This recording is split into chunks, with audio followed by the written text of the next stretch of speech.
কে কে আপনি? মেয়েটি কোনো জবাব দেয় না। আজ দীপ্তর বিয়ে হয়েছে অনু নামের একটি মেয়ের সাথে। অনুর পরিবার ইসলামিক। বিয়েটা হয়েছে কঠোর পর্দায়, তাই কেউ বিয়েটার সময় বউয়ের মুখ দেখেনি। কিন্তু বাসরে যে মেয়েটি বসে আছে সে অনু না। কি হলো? কথা বলছেন না কেন? কে আপনি? আমি আরোহী, অনুর বড় বোন। আ আরোহী? কিন্তু কিন্তু অনু কোথায়? আমার তো অনুর সাথে বিয়ে হওয়ার কথা ছিল। আপনার তো আপনার তো বিয়ে হয়ে গিয়েছিল। মাথা নিচু করে ফিসফিস করে। অনু অনু নেই। নেই মানে? কোথায় নেই? সে কি অসুস্থ? কেন সে এখানে নেই? আপনারা কি করছেন এসব? আপনি এখানে কেন? ধীরে ধীরে মুখ তুলে দীপ্তর দিকে তাকায়। তার চোখে জল এবং গভীর শূন্যতা। অনু পালিয়ে গেছে দীপ্ত। বিয়ে ঠিক 2 ঘন্টা আগে। সে আমাদের কাউকে কিছু না জানিয়ে তার প্রেমিককে নিয়ে চলে গেছে। কি বলছেন আপনি? পালিয়ে গেছে? কিন্তু কেন? সে আমাকে কিছু জানায়নি কেন? আর আপনারা আপনারা এ কথা আমাকে না জানিয়ে? দীপ্তর হাত চেপে ধরে। দীপ্ত, আমার বাবা হার্ট অ্যাটাক করেছেন 6 মাস আগে। মা অসুস্থ। অনুর এই কাজটা যদি জানাজানি হতো, সমাজের মানুষ জানলে আমাদের মুখ দেখানো তাই হতো। তার উপর আমাদের পরিবারের অবস্থা, বাবা হয়তো সেটা সহ্য করতে পারতেন না। তিনি মরে যেতেন দীপ্ত। আমাদের কোনো উপায় ছিল না। স্তব্ধ হয়ে গেল। অবিশ্বাস আর ক্রোধের এক মিশ্রণ তার চোখে। সে হাত সরিয়ে নিল। আর তাই আপনারা আমাকে ঠকালেন? আপনারাই বা আপনারাই বা কেন ঠকলেন? আপনার তো বিয়ে হয়ে গিয়েছিল। আপনার স্বামী? আমার স্বামী, সে আমাকে ছেড়ে গেছে 3 বছর হলো। সে অন্য কাউকে বিয়ে করেছে। আমাদের ডিভোর্স হয়ে গেছে। আমার বৈধ বিয়ে হওয়ার কোনো বাধা ছিল না। কিন্তু আমি তো অনু না। আমি আপনার অনু না। শান্ত কিন্তু কঠিন স্বরে। আপনার বাবা মা কি জানেন যে আপনি এখানে? মাথা নাড়ে। না, তারা জানেন না। তারা শুধু জানেন যে অনু এখানে নেই। কিন্তু তাদের ধারণা হয়েছে যে হয়তো অনু ভয়ে আছে, অসুস্থ হয়ে গেছে। মা আর বাবা আমাকে অনুরোধ করলেন, আরোহী একটা দিনের জন্য শুধু তুই ঘোমটা দিয়ে তার পাশে বসে থাক। কাল সকালে আমরা ভেবে দেখব কি করা যায়। তারা জানতেন না যে অনু ফিরবে না। আর এটাও তারা জানতেন না যে আমি আপনাকে বিয়ে করে নিলাম। আপনি আপনি কি আমাকে বিয়ে করে নিয়েছেন? আপনারা কি আমার সাথে এই নাটকটা করেছেন? আমি কি এতই খেলার পাত্র ছিলাম? ঘোমটার কাপড়টা ছুঁড়ে ফেলে দিল। তার চোখ লাল কিন্তু কণ্ঠস্বর দৃঢ়। হ্যাঁ, আমি আপনাকে বিয়ে করেছি। আপনার হাত ধরে আমি কবুল বলেছি দীপ্ত। আমার হাতে এখনো মেহেদির রং শুকায়নি। আমি জানি এটা আপনার উপর অন্যায়, কিন্তু বিশ্বাস করুন, আমার উপরও কোনো কম অন্যায় হয়নি। আপনি তাহলে যা করেছেন তা সঠিক? আমি আপনার জীবনে জোর করে প্রবেশ করিনি। আমাকে এখনো আমাকে এখানে জোর করে আনা হয়েছে। অনু সবার জীবন নষ্ট করে দিয়েছে, কিন্তু আমি এটা মেনে নিতে পারিনি যে আমাদের 2 পরিবারের মান সম্মান নষ্ট হোক। দীর্ঘশ্বাস ফেলে আপনি কি চান এখন? দীপ্তর চোখের দিকে তাকালো। আমি শুধু চাই কাল সকালটা হোক। আপনি যদি কাল সকালে এই বিয়েটা অস্বীকার করতে চান, আপনি পারবেন। আমি আপনাদের বাড়ি থেকে নীরবে চলে যাব। অনু যা করেছে তার শাস্তি আমি একা মাথা পেতে নিব। কিন্তু এই রাগটার জন্য দয়া করে চুপ থাকুন। এই মিথ্যাটা থাকুক, যাতে কাল আপনার পরিবার বা আমার বাবা মা সামাজিকভাবে আঘাত না পান। আমাকে একটু সময় দিন দীপ্ত, প্লিজ। বাসর ঘরের আবছা আলোয় দীপ্ত দেখল আরোহীর চোখ। সেই চোখে কেবল অসহায়তা ছিল না, ছিল এক গভীর আত্মত্যাগ। অনু পালিয়ে গিয়ে যে ধ্বংসের জন্ম দিয়েছে, আরোহী কেবল সেটুকু সামলাবার চেষ্টা করছিল। দীপ্ত দেওয়ালে হেলান দিয়ে চুপ করে বসে রইল। তার চোখ বন্ধ, তার স্বপ্ন ভেঙে চুরমার। কিন্তু তার সামনে বসে থাকা নারীটি, সেও একই রকম এক ভাঙা স্বপ্নের শিকার। মধ্যরাত, বাইরে নিকষ অন্ধকার। বাসর ঘরের দরজা সশব্দে খুলে গেল। দীপ্ত ঘর থেকে বেরিয়ে এসে প্রায় ছুটে নিচের তলায় গেল, যেখানে তার বাবা দেলোয়ার সাহেব, মা আশা বেগম, বোন দীপা আর দুলাভাই আশিক ঘুমিয়েছিলেন উঁচু চাপা অথচ দৃঢ় কণ্ঠে। বাবা, মা, দীপা, আশিক ভাই, সবাই ওঠো। এক্ষুনি সবাই উপরে এসো। আমার কিছু কথা বলার আছে এখনই। দীপ্তর কণ্ঠস্বরে এমন এক জরুরি ভাব ছিল যে সবাই ধর্মড়িয়ে উঠল। এই শুভক্ষণে মাঝরাতে এমন ডাক শুনে সবার মনে এক অজানা আশঙ্কার জন্ম হলো। দীপ্তের বাবা দেলোয়ার সাহেব বয়স্ক মানুষ, চোখে বিস্ময়। মা আশা বেগম, মুখে উদ্বেগ। বোন দীপা এবং দুলাভাই আশিক তড়িঘড়ি পোশাক সামলে এগিয়ে এলেন। কি হয়েছে বাবা? এখানে কি করছিস মাঝরাতে? বৌমা কি অসুস্থ? কঠিন মুখে। না মা, বৌমা অসুস্থ নয়। তোমরা সবাই উপরে এসো, আমার ঘরে এসো। সবাই দ্রুত পায়ে দীপ্তের ঘরে এসে প্রবেশ করলো। আরোহী ততক্ষণে বিছানা থেকে উঠে একপাশে ঘোমটা টেনে চুপ করে দাঁড়িয়ে আছে। ঘরে এক অস্বস্তিকর স্তব্ধতা বিরাজ করছিল, কিছুটা বিরক্তি আর জিজ্ঞাসা নিয়ে। কি হয়েছে দীপ্ত? এভাবে মাঝরাতে ডেকে তুললি কেন? নতুন বউকে নিয়ে এসব কি শুরু করলি? ঘরের দরজা বন্ধ করে দিল। তারপর ধীরে ধীরে আরোহীর দিকে হাত নির্দেশ করে। এই মেয়েটি অনু নয়? ঘরের সবাই যেন পাথরের মতো জমে গেল। আশা বেগম আঁতকে উঠে মুখে হাত দিলেন। দীপা এবং আশিক পরস্পরের দিকে চেয়ে রইল হতবাক দৃষ্টিতে, প্রায় কেঁদে ফেলে। এ কি বলছিস বাবা? কি বলছিস? বইয়ের মুখ তো দেখিনি। মানে মানে কে নি? কষ্টে গলা চেপে এলো তার। ইনি হলেন অনুর বড় বোন আরোহী। দীপ্তের দুলাভাই আশিক বিস্মিত হয়ে। আরোহী? মানে যার যার ডিভোর্স হয়ে গেছিল, কিন্তু কি করে? দৃঢ় কণ্ঠে। কারণ অনু পালিয়ে গেছে। সে তার প্রেমিককে নিয়ে আমাদের বিয়ের ঠিক আগে বাড়ি থেকে চলে গেছে। আর অনুর পরিবার সমাজের ভয়ে, বাবার অসুস্থতার ভয়ে এই সত্য গোপন করার জন্য আরোহীকে আমার সাথে বিয়ে দিয়ে দিয়েছে। হতবিহ্বল হয়ে। ও মা গো, কি সর্বনাশা কাণ্ড! আমাদের সাথে এত বড় প্রতারণা! কপালে হাত দিয়ে বসে পড়লেন দীপ্তর বাবা। তার মুখ ফ্যাকাশে। এ কি শুনছি আমি? এ কেমন অপমান! আমাদের সাথে এমন জঘন্য মিথ্যাচার!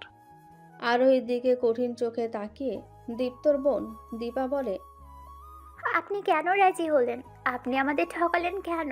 আপনার কি একবারও মনে হয়নি যে এটা আমাদের সাথে চরম অন্যায়? মা বাবার দিকে তাকিয়ে। অনু যা করেছে সেটা জঘন্য, কিন্তু আরোহীর দিকে তাকালো। আরোহী আমাকে সব বলেছে। সে আমাদের সম্মান বাঁচাতে, তার বাবা মাকে বাঁচাতে এই বিয়েতে রাজি হয়েছে। সে বলেছে যদি আমরা এই সম্পর্ক না মানি তাহলে কাল সকালেই সে নীরবে চলে যাবে। আরোহী, তুমি ঘুমটা খুলো, আমাদের সামনে এসো। আরোহী কাঁপতে কাঁপতে ঘোমটা সরিয়ে দিল। তার ভেজা চোখ আর ফ্যাকাশে মুখ দেখে আশা বেগমের মনে সামান্য হলেও দয়া হলো। কিন্তু দেলোয়ার সাহেবের চোখে তখন শুধু ক্রোধ। মধ্যরাতের সেই বাসর ঘরে এক অসহনীয় নীরবতা নেমে এলো। দীপ্তের পরিবার ঘর ছেড়ে চলে যাওয়ার পর ঘরে আবার নিস্তব্ধতা ফিরে এলো। তবে এই নীরবতা প্রথম রাতের মতো অস্বস্তিকর নয়, বরং এক ভারী বোঝাপড়া নীরবতা। দীপ্ত দরজার দিকে কিছুক্ষণ তাকিয়ে থাকার পর ঘুরে দাঁড়ালো। আরোহী তখনও ঘরের এক কোণে দেওয়ালে হেলান দিয়ে দাঁড়িয়ে। তার চোখ দুটোতে তখনও জলের দাগ। দীপ্ত ক্লান্ত স্বরে দরজার কাছ থেকে দূরে সরে এসে। আপনি বসুন। না, আমি ঠিক আছি। আমি জানি আপনি এখন রেগে আছেন। আপনি আমাকে যা খুশি বলতে পারেন। হেসে উঠল। সেই হাসিটা ছিল তিক্ত। কি বলবো বলুন তো? যে আমার সাথে প্রতারণা করা হয়েছে সেটা তো এখন শুধু আপনার বিরুদ্ধে অভিযোগ নয়, সেটা একটা করুণ বাস্তবতা। আস্তে করে বলল। আমি জানি দীপ্ত, আমি জানি। আপনি আপনার পরিবারের সম্মান বাঁচাতে যে ঝুঁকি নিয়েছেন তার জন্য আমি আপনাকে ঘৃণা করতে পারছি না, বরং একটা অসম্ভব পরিস্থিতিতে আপনি যা করেছেন তা আপনার সাহসের প্রমাণ। কিন্তু আমাকে মিথ্যার মধ্যে রাখাটা ঠিক হয়নি। এই বিয়েটা তো একটা লোক দেখানো সমাধান নয়। আমি আর কোনো উপায় দেখিনি। বাবা মা, বিশেষ করে বাবা, তিনি এই আঘাত সহ্য করতে পারতেন না। আমাকে ক্ষমা করবেন। আমি কাল সকালেই চলে যেতে চেয়েছিলাম। চলে যাবেন? কোথায়? আপনি কি মনে করেন আপনার চলে যাওয়াটা আমাদের সমস্যার সমাধান করবে?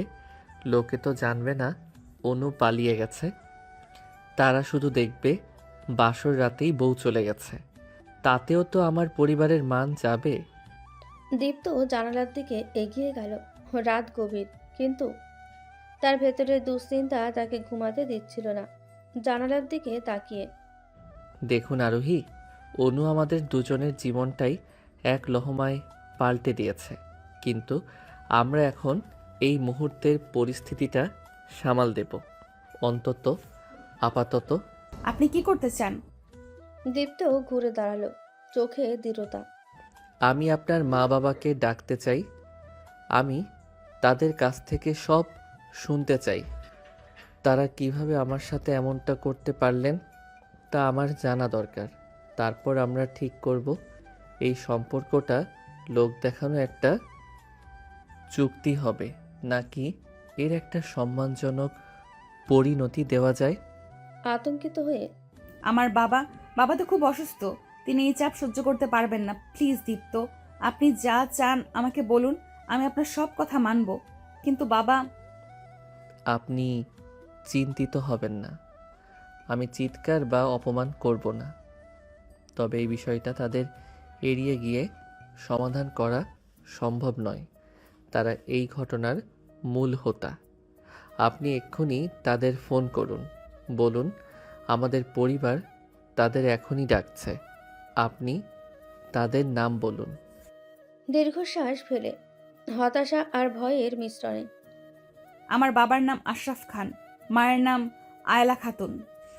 ঠিক আছে, তাদের বলুন ভোরের আলো ফোটার আগেই যেন তারা আমার বাড়িতে আসেন। জরুরি পারিবারিক কথা আছে। আমি আশা করি তারা মিথ্যার আশ্রয় নেবেন না। আরোহী ফোনটা হাতে নিল। তার হাত কাঁপছিল। সে জানে এই ফোন কলটা তার পরিবারের উপর কী চাপ সৃষ্টি করতে চলেছে, কিন্তু তার আর কোনো পথ ছিল না। দীপ্ত থেকে একবার অসহায় দৃষ্টিতে তাকিয়ে সে আশরাফ সাহেব আর আয়লা খাতুনের নম্বরে ডায়াল করলো। বাসর ঘরের নীরবতা ভেঙে গেল ফোনের মৃদু রিংটংয়ে। ফোনে কাপা গলায়, বাবা, তুমি আর মা, তোমরা এক্ষুনি দীপ্তের বাড়ি চলে এসো, এক্ষুনি। আরোহীর ফোন পেয়ে আশরাফ সাহেব এবং আয়লা খাতুনের বুকে যেন বাজ পড়ল। তারা জানতেন অনু পালিয়ে যাওয়ায় যে চরম মিথ্যাচার তারা করেছেন তা বেশিক্ষণ চাপা থাকবে না, কিন্তু বাসর রাতের প্রথম প্রহরে এভাবে ডাক আসবে তা তারা ভাবেননি। অসুস্থ আশরাফ সাহেব কাঁপতে কাঁপতে উঠলেন।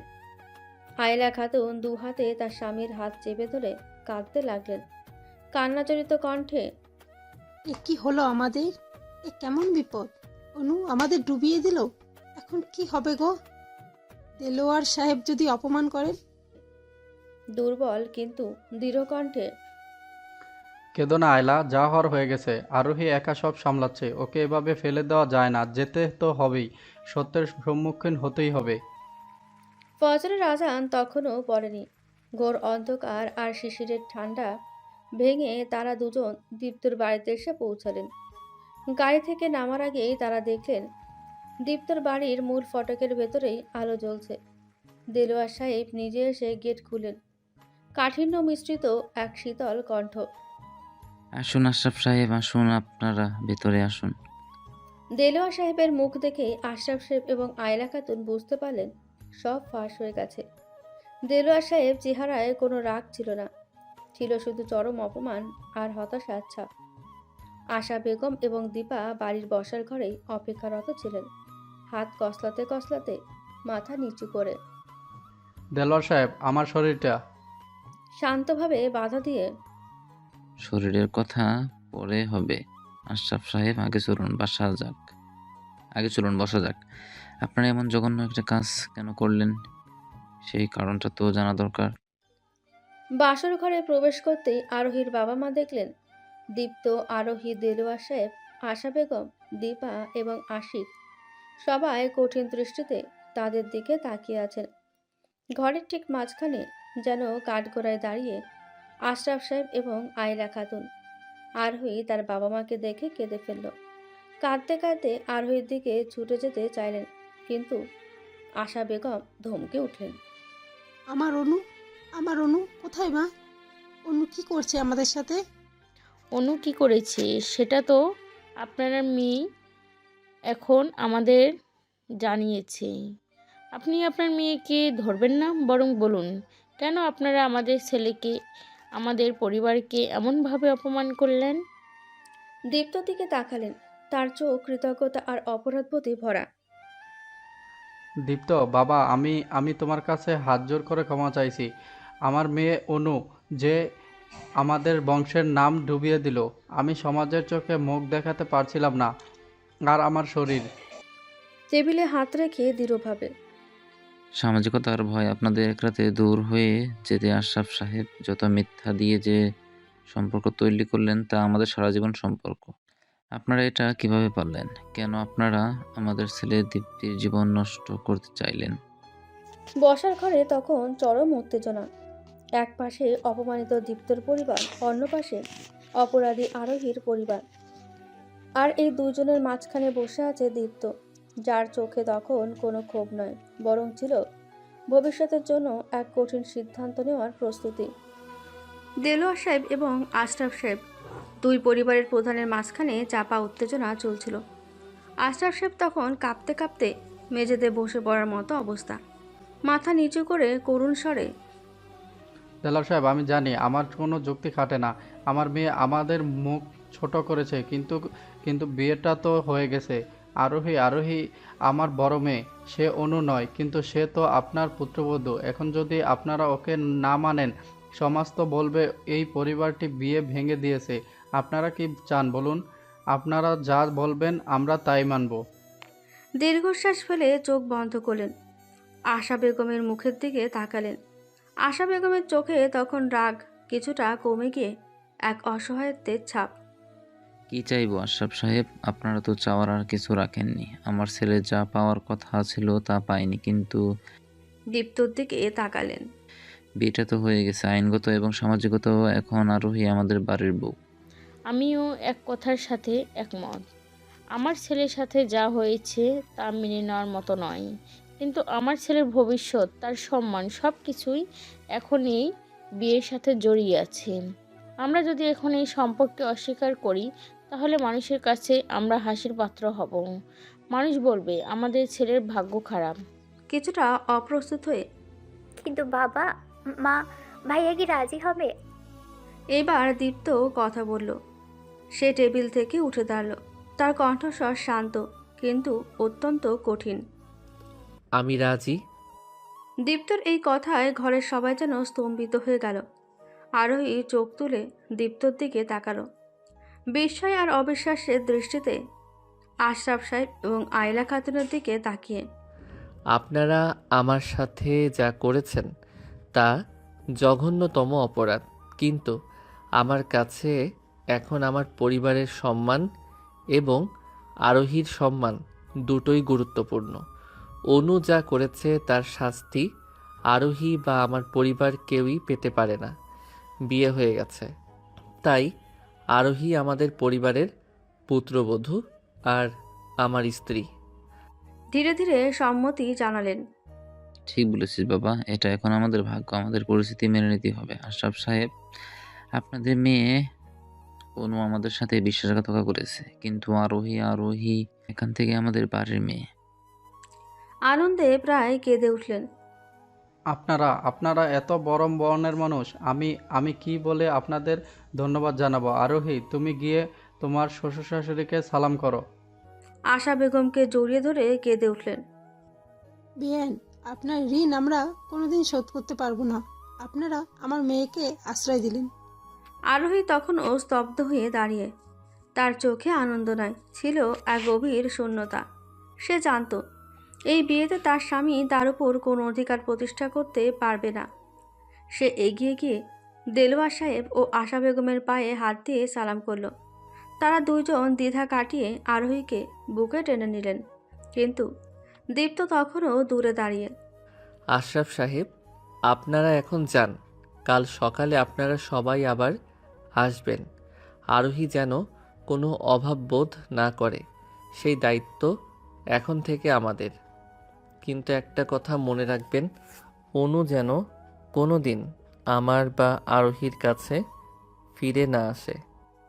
ভোরের আলো তখন ফুটতে শুরু করেছে। দুই পরিবারই এক কঠিন সত্য মেনে নিয়ে এক অস্বাভাবিক সমঝোতায় পৌঁছালো। আরোহীর বাবা মা কৃতজ্ঞতা ও অপরাধবোধ নিয়ে বিদায় নিলেন। আরোহী তখন একা দীপ্তর দিকে তাকালো, ফিসফিস করে। কেন করলেন এটা? আপনি তো আমাকে চলে যেতে দিতে পারতেন। চোখে চোখ রেখে কঠিন স্বরে। আমি আপনাকে আশ্রয় দিলাম আরোহী, কিন্তু ভুলে যাবেন না আপনি আমার স্ত্রী নন। আপনি আমার পরিবারের সম্মান বাঁচানোর জন্য আনা এক প্রতিস্থাপন। আমাদের এই সম্পর্ক শুধু লোক দেখানোর জন্য। ভোরের আলো ফোটার পর আরোহী ও দীপ্তর জীবনে এক নতুন অধ্যায় শুরু হলো। এক অস্বাভাবিক সংসার জীবন। বাইরে থেকে সবকিছুই স্বাভাবিক। আশরাফ সাহেব এবং আয়লা খাতুন সকালে মিষ্টিমুখ করতে এলেন। আশেপাশের আত্মীয় স্বজনও নববধূকে দেখতে আসছিলেন। আরোহী ঘোমটা টেনে মুখে লাজুক হাসি ফুটে সবার সামনে যাচ্ছিল। দীপা আর আশিকও নিজেদের স্বাভাবিক রাখার চেষ্টা করছিল। দেলোয়ার সাহেব এবং আশা বেগমও সবার সামনে আরোহীকে আদর করে গ্রহণ করলেন, যাতে সমাজে কোনো কথা না ওঠে। কিন্তু তাদের ঘর এখন এক অচেনা শীতল ঘরে পরিণত হয়েছে। দিনের সব আনুষ্ঠানিকতা শেষ হওয়ার পর রাত নামল। আরোহী এখন দীপ্তের ঘরে। সে চুপচাপ বিছানার এক কোণে বসে আছে। দীপ্ত ঘরে ঢুকলো, কিন্তু তার চোখে সেই শীতল কাঠিন্য। দরজা বন্ধ করে আলমারির দিকে যেতে যেতে। আপনি পোশাক পাল্টে নিন, আর এখানে এভাবে বসে থাকার দরকার নেই। ধীরে ধীরে উঠে দাঁড়ালো। আপনি কি আমার সাথে কথা বলবেন না? পোশাক বের করতে করতে। কি কথা বলবো?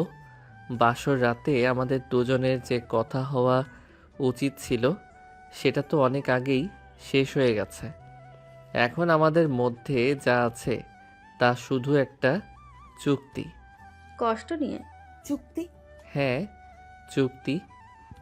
আপনি আমার পরিবারের সম্মান বাঁচালেন, আর আমি আপনার। এই বাড়িতে আপনার কোনো অভাব হবে না। আপনি সব সুযোগ সুবিধা পাবেন, কিন্তু আমাদের মধ্যে স্বামী স্ত্রীর কোনো সম্পর্ক থাকবে না। মাথা নিচু করে। আমি সেটাই আশা করেছিলাম। আমি জানি আপনি কোনোদিনও আমাকে আপনার স্ত্রী হিসেবে মেনে নিতে পারবেন না। ঠান্ডা হেসে। ঠিক জানেন, অনু পালিয়ে গেছে। এটা আমার কাছে বড় আঘাত নয়, বড় আঘাত হলো আমার সাথে এই প্রতারণা। আরোহী, আপনি আমার জীবনকে একটা মিথ্যার উপর দাঁড় করিয়ে দিয়েছেন। আমি আপনাকে ঘৃণা করি না, তবে আপনার সাথে স্বাভাবিক হতে আমার অনেক সময় লাগবে। চোখের জল সামলে। আমি আপনার ঘরে আপনার স্ত্রীর পরিচয়ে থাকব, কিন্তু আমি আপনার কোনো ব্যক্তিগত বিষয়ে হস্তক্ষেপ করব না। আমি আপনার জীবন সহজ করার চেষ্টা করব, কিন্তু সবার সামনে। কথা কেড়ে নিয়ে। সবার সামনে আমরা স্বামী স্ত্রী। আপনি আমার সাথে হাসবেন, গল্প করবেন এবং আমার পাশে দাঁড়াবেন। বাইরের কারো কাছে যেন বিন্দুমাত্র সন্দেহ না হয় যে আমাদের মধ্যে কিছু অস্বাভাবিক আছে। আমরা দুজনেই এই মিথ্যাটা বহন করব। ঠিক আছে, আমি প্রস্তুত। আমি আপনাকে কথা দিচ্ছি, এই সংসারের কোনো কাজে আমি ফাঁকি দেব না। আমি আপনার বাবা মাকে নিজের বাবা মায়ের মতোই দেখব। আরোহীর দিকে একবার তাকালো। তার চোখে এক মুহূর্তের জন্য যেন কৌতূহল দেখা গেল। এই মেয়েটি এত সহজে সব মেনে নিচ্ছে। ভালো, আপনি আপনার জিনিসপত্র গুছিয়ে নিন। আমি আজ রাতে ড্রয়িং রুমের সোফায় ঘুমাবো। না, আপনার দরকার নেই। আমি সোফায় ঘুমাবো। এটা আপনার শ্বশুরবাড়ি। আপনি সোফায় ঘুমাবেন কেন? আপনি বিছানায় ঘুমাবেন। আর আমি আপনাকে স্পর্শ করব না। এতে কোনো ভুল বোঝাবুঝির অবকাশ নেই। দীপ্ত ঘর থেকে বের হয়ে গেল। আরোহী চুপচাপ বিছানার দিকে এগিয়ে গেল। এটি বাসসজ্জা। নতুন ফুলের সুবাসে ঘর ভরে আছে, কিন্তু আরোহী জানে এই বিছানায় আজ থেকে শুধু নির্জনতা আর দূরত্বই রাজত্ব করবে। তাদের লোক দেখানো সংসার জীবন শুরু হয়ে গেল। দীপ্ত আরোহীকে ঘরে একা রেখে ড্রয়িং রুমের সোফায় চলে যাওয়ার কিছুক্ষণ পর দীপা আর আশিক তাদের নিজেদের ঘরে ঢুকলো। দুজনে দিনের নাটকীয়তা আর মধ্যরাতের ঘটনার ধাক্কা সামলে ওঠার চেষ্টা করছিল। তারা ফিসফিসিয়ে কথা বলছিল, কারণ রাতে দেলোয়ার সাহেব খুব সামান্য আওয়াজও শুনতে পান। ঘর থেকে আলো নিভিয়ে দিয়ে দীপার কাছে এসে, দীপা, তুমি কি এখনো বিশ্বাস করতে পারছো না যে কি ঘটে গেল? অনু এমন একটা কাজ করতে পারলেও? উত্তেজিত স্বরে প্রায় ফিসফিস করে, বিশ্বাস কি করে করবো আশিক? আমার ভাইটার জীবনটা আরোহীকে দেখেছো? এমন মুখ করে আছে যেন সে কোনো অপরাধ করেনি, বরং বিরাট ত্যাগ স্বীকার করেছে। তোমার কি মনে হয় যে অভিনয় করছে? জানি না, তবে তার বাবার জন্য সে যেটা করেছে সেটা বিরাট ঝুঁকি। কিন্তু আমার সবচেয়ে অবাক লাগছে, ভাইয়া কেন রাজি হলো? কেন সে এমন একটা মিথ্যা মেনে নিল? বিছানায় বসে দীপার হাত ধরে, দীপ্ত খুব বুদ্ধিমান ছেলে। ও জানে এই মুহূর্তে বিয়েটা ভাঙলে সমাজের কাছে আমরাই ছোট হব। আরোহীর বাবার অসুস্থতার কথা যখন সবাই শুনবে, তখন লোকে উল্টা আমাদেরই খারাপ বলবে। দীপ্ত নিজের পরিবারের সম্মান বাঁচাতে আরোহীকে আশ্রয় দিয়েছে। এটা ওর উদারতা। উদারতা নাকি বোকামি সেটাই বলছি না। তাদের মধ্যে তো কোনো সম্পর্কই থাকবে না। ভাইয়া আমাকে বলেছে তারা শুধু লোক দেখানো স্বামী স্ত্রী। এটা কি একটা সমাধান হলো? সারা জীবন একটা মিথ্যার বোঝা টানতে হবে? দীর্ঘশ্বাস ফেলে, দীপা, এটা একটা ট্র্যাজেডি। অনুসবাইকে একটা অসম্ভব পরিস্থিতিতে ফেলে দিয়েছে। দীপ্ত এখন সাময়িকভাবে পরিস্থিতি সামাল দিচ্ছে। হয়তো সে মনে করেছে সময়ের সাথে সব ঠিক হয়ে যাবে। তাছাড়া আরোহী তো খারাপ মেয়ে নয়। তার ডিভোর্স হয়েছে ঠিক, কিন্তু সে তো একটা ভালো পরিবারের মেয়ে। জানি, কিন্তু মনটা মানতে পারছে না। সব কেমন যেন গোলমাল হয়ে গেল। আরোহী তো ভাইয়ার স্বপ্নে দেখা বউ নয়। আর এখন আরোহীকে মেনে নেওয়ার অর্থ অনু যে ভুল করেছে তার শাস্তি আমাদের সবাইকে ভোগ করতে হবে। আমাদের এখন একটা কাজ করাই উচিত। দীপ্তকে মানসিক সাপোর্ট দেওয়া। আরোহী কেমন ব্যবহার করে সেটাও আমাদের দেখতে হবে। আমার মনে হয় আরোহী যেহেতু এই পরিবারে থাকতে রাজি হয়েছে, সেসব মেনেই নিয়ে এসেছে। সে হয়তো দীপ্তের জীবনকে সহজ করার চেষ্টা করবে। তুমি ঠিক বলেছ। আমার মা তো আরোহীকে এখনই নিজের মেয়ের মতো দেখতে শুরু করে দিয়েছেন। বাবাও মেনে নিয়েছেন। এখন আমাদেরও আর কোনো উপায় নেই। শুধু প্রার্থনা করি তাদের দুজনের জীবনে যেন ভবিষ্যতে কোনো জটিলতা না আসে। আসবে না কেন? যখন অনু ফিরে আসতে চাইবে বা দীপ্ত অন্য কারো প্রেমে পড়বে, তখনই জটিলতা আসবে। কিন্তু আপাতত চলো ঘুমানোর চেষ্টা করি। কাল থেকে আমাদেরকেও আরোহীর প্রতি স্বাভাবিক থাকতে হবে। মনে রাখতে হবে সে এখন এই বাড়ির বড় বউ। আশিক আলতো করে দীপার কপালে চুম্বন করলো। বাইরের অন্ধকার ভেদ করে তখন চাঁদের আলো জানলা দিয়ে ঘরের মেঝেতে এসে পড়েছে। সেই মৃদু আলোয় দুজন চুপচাপ শুয়ে পড়ল। তাদের মনে তখনও একরাশ প্রশ্ন আর ভবিষ্যৎ নিয়ে একরাশ চাপা দুশ্চিন্তা। আরোহী এবং দীপ্তর মধ্যে যে লোক দেখানো সম্পর্ক শুরু হয়েছে, তাতে তাদের বয়সের পার্থক্য আরও একটি অলিখিত দেওয়াল হয়ে দাঁড়িয়েছে। দীপ্তর বয়স 27 আর আরোহী তার থেকে প্রায় 4 বছরের বড়, 31 বছর বয়সী। আরোহী যেহেতু বিবাহিত জীবন দেখেছে এবং ডিভোর্সের অভিজ্ঞতা তার আছে, তাই তার মধ্যে এক ধরনের পরিপক্কতা বা সংসার জ্ঞান ছিল, যা দীপ্তকে আরও বেশি অস্বস্তিতে ফেলে দিচ্ছিল। সকালে নাস্তার টেবিলে দীপ্ত দেখল আরোহী খুব স্বাভাবিকভাবেই আশা বেগমকে সাহায্য করছে, সবার জন্য চা বানাচ্ছে। তার আচরণে কোনো দ্বিধা বা জড়তা নেই, বরং তার স্বাভাবিক পরিপক্কতা দীপ্তের মনে আরও বেশি দূরত্ব সৃষ্টি করছিল। নাস্তার পর দীপ্ত যখন অফিসের জন্য তৈরি হচ্ছিল, আরোহী তার জন্য পোশাক এগিয়ে দিতে এলো। হাতে ইস্ত্রি করা শার্ট এগিয়ে দিয়ে, আপনার শার্ট দেখুন ঠিক আছে কিনা। আমি দেখেছিলাম আজ আপনার একটা মিটিং আছে, তাই নীল শার্টটা দিলাম। শার্ট নিতে নিতে একটু থেমে ইতস্তত করে, ধন্যবাদ। আপনি এত সব জানেন কি করে? সামান্য হেসে। আমি আপনার অফিসের ফাইলগুলো দেখছিলাম। আমার আগেও অফিস সামলানোর অভিজ্ঞতা ছিল, তাই। কথা শেষ না করে থেমে গেল কঠিন স্বরে। আপনি আমার ব্যক্তিগত কোনো কাগজপত্রে হাত দেবেন না, আরোহী। আস্তে করে। দুঃখিত, আমি শুধু সাহায্য করতে চেয়েছিলাম। আর আমি তো আপনার থেকে 4 বছরের বড়। স্বাভাবিকভাবেই আমার একটু বেশি অভিজ্ঞতা আছে। এটা নিয়ে আপনার অস্বস্তি হচ্ছে, তাই না? চোখ সরিয়ে নিল। অস্বস্তি নয়, আমি শুধু চাই আপনি আমার ব্যক্তিগত জীবনে হস্তক্ষেপ না করুন। আপনি আমার স্ত্রী নন। আমি জানি, আর আমি আপনার বড় বোনও নই যে আপনাকে পরামর্শ দেবে।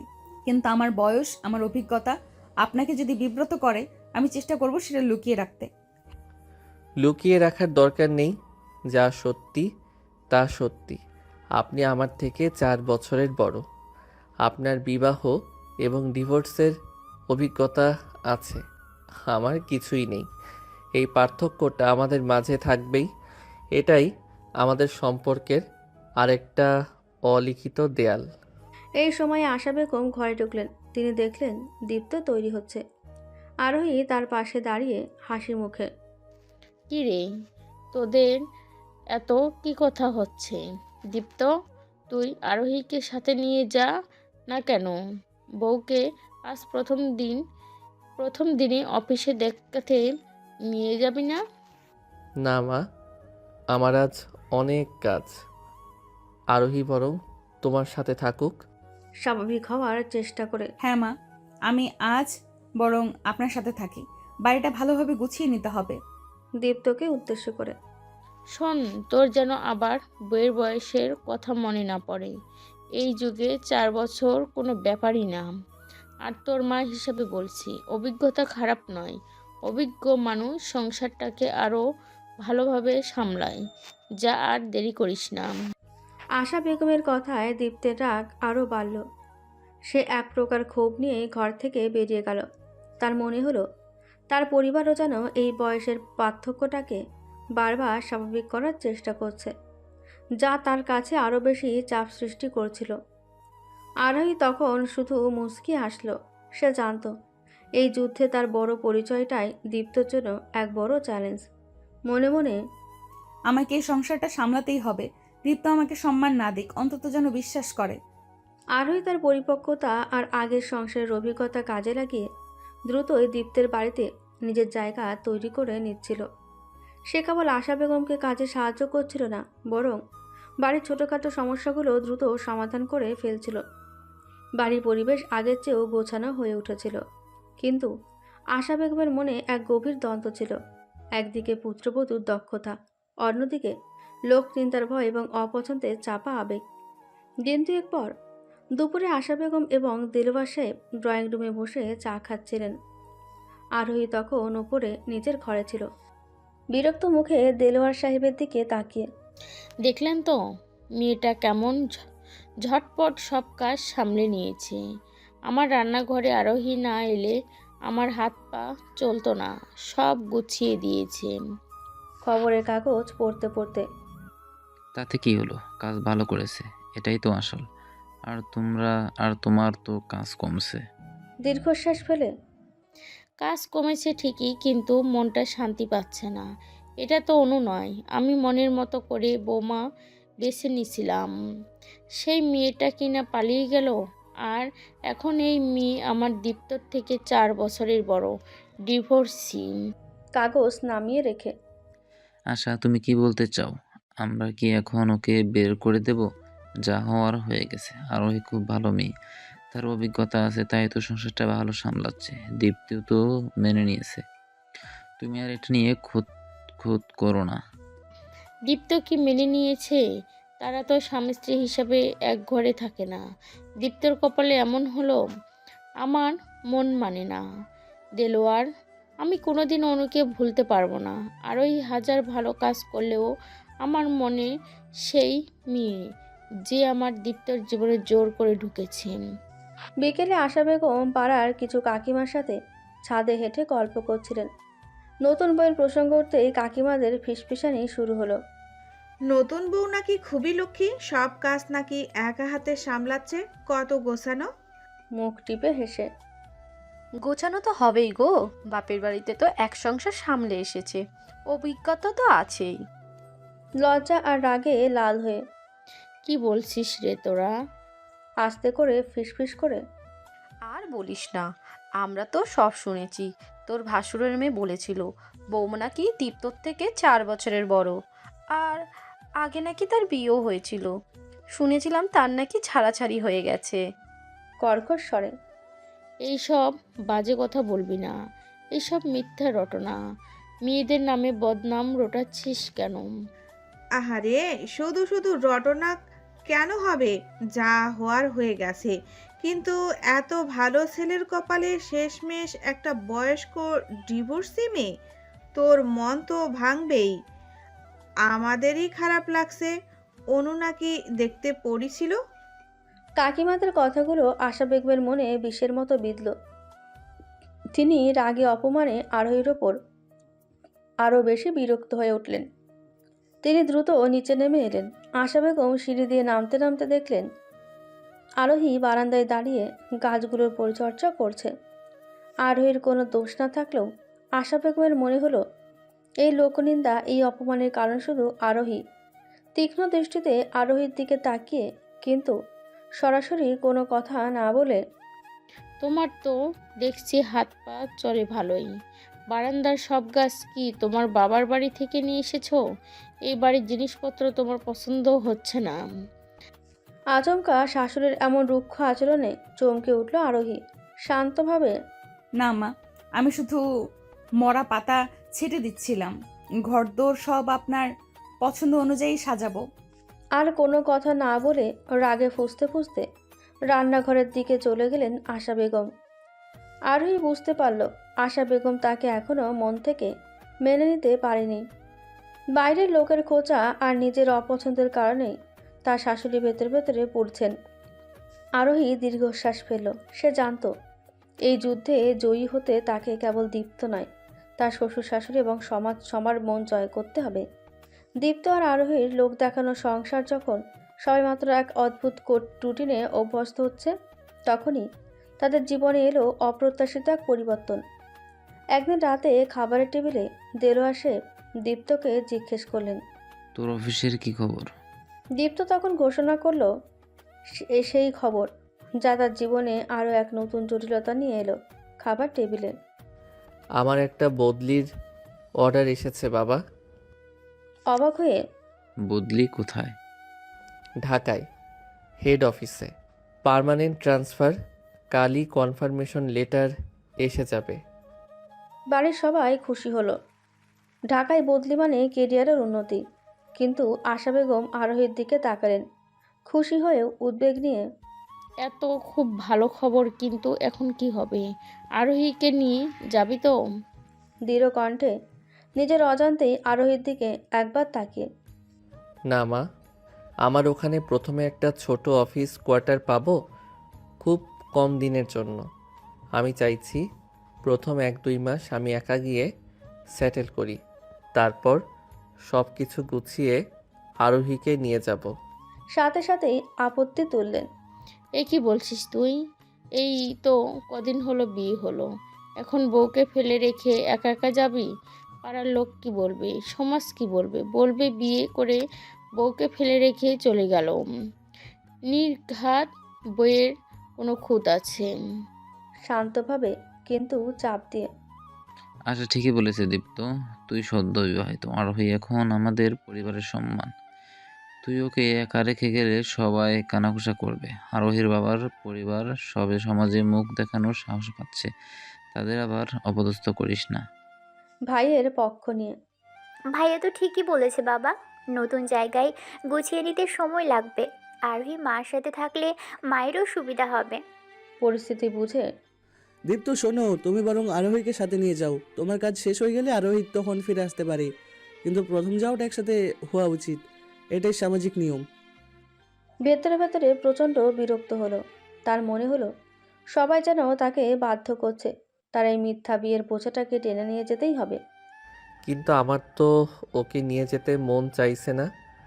এটা তো এই প্রথম কথা বলল শান্ত বিনয়ী কণ্ঠে। মা বাবা আপনারা চিন্তা করবেন না, দীপ্তের যদি সমস্যা হয় আমি এখানেই থাকি, আমি সব কিছু গুছিয়ে রেখে দিব। দীপ্ত হঠাৎ আরোহীর দিকে কঠিন চোখে তাকালো।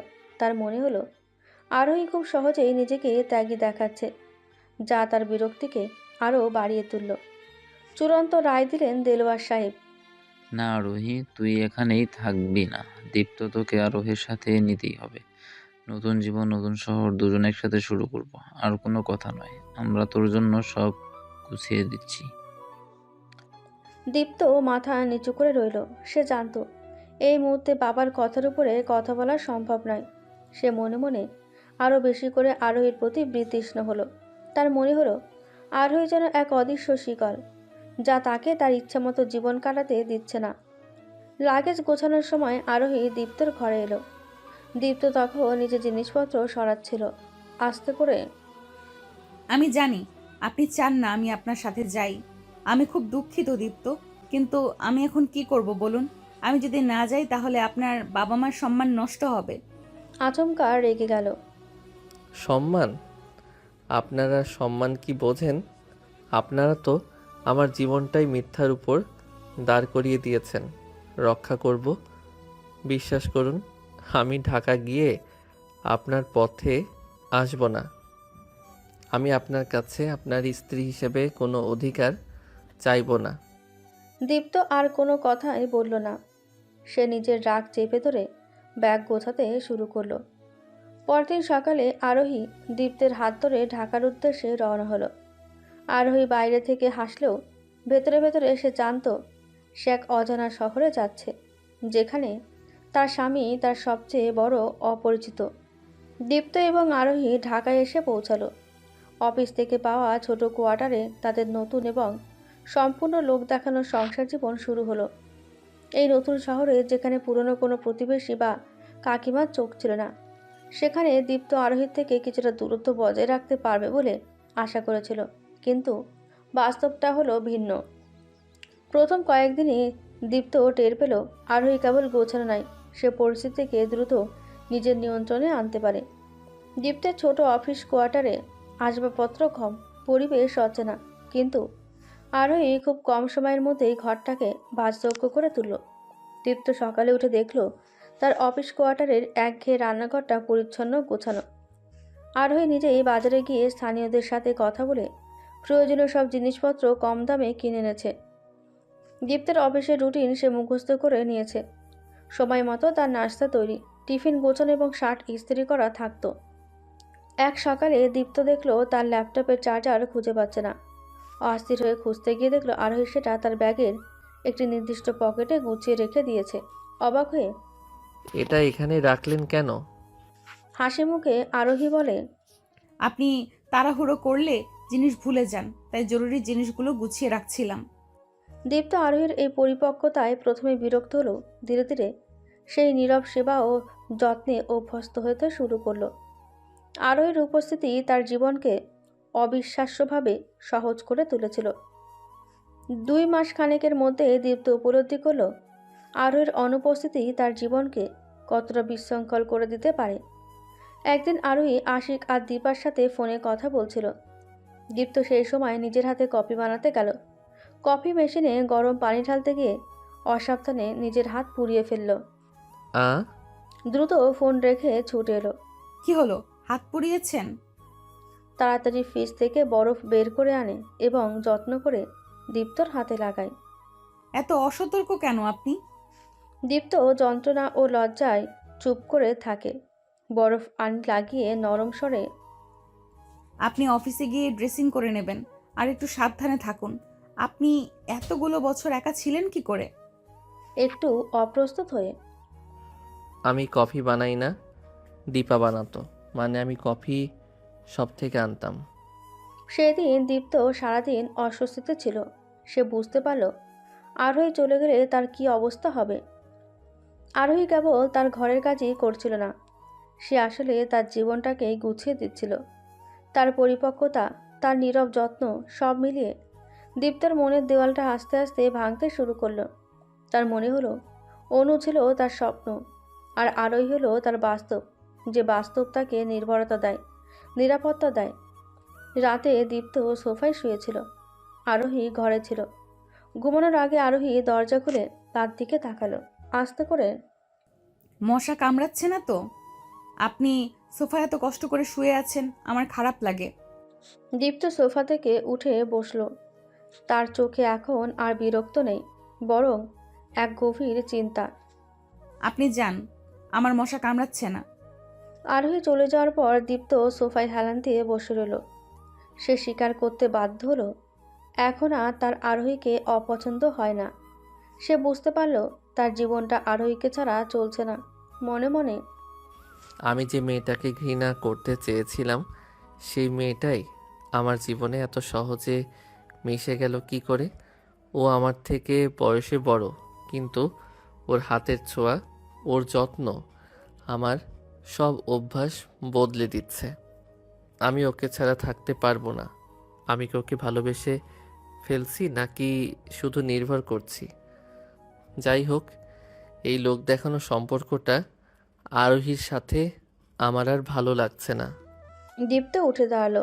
সে সিদ্ধান্ত নিল, এই নীরবতা, এই দূরত্ব ভাঙতে হবে। সে আরোহীর ঘরের দিকে এগিয়ে গেল, কিন্তু কিছু বলতে চেয়েও পারল না। মনে মনে আরোহীকে স্ত্রী হিসেবে মেনে নেওয়ার পর দীপ্তের মনে শান্তি ফিরে এসেছিল। পরের দিন সকালে দীপ্ত অফিস থেকে ছুটি নিয়ে আরোহীর সাথে ঢাকার নতুন সংসার গোছানোর পরিকল্পনা করছিল। তারা দুজনে একসাথে বাজার করার জন্য বাসা থেকে বের হলো। হঠাৎ রাস্তার মোড়ে দীপ্ত থমকে দাঁড়ালো, বিস্মিত কণ্ঠে। অনু?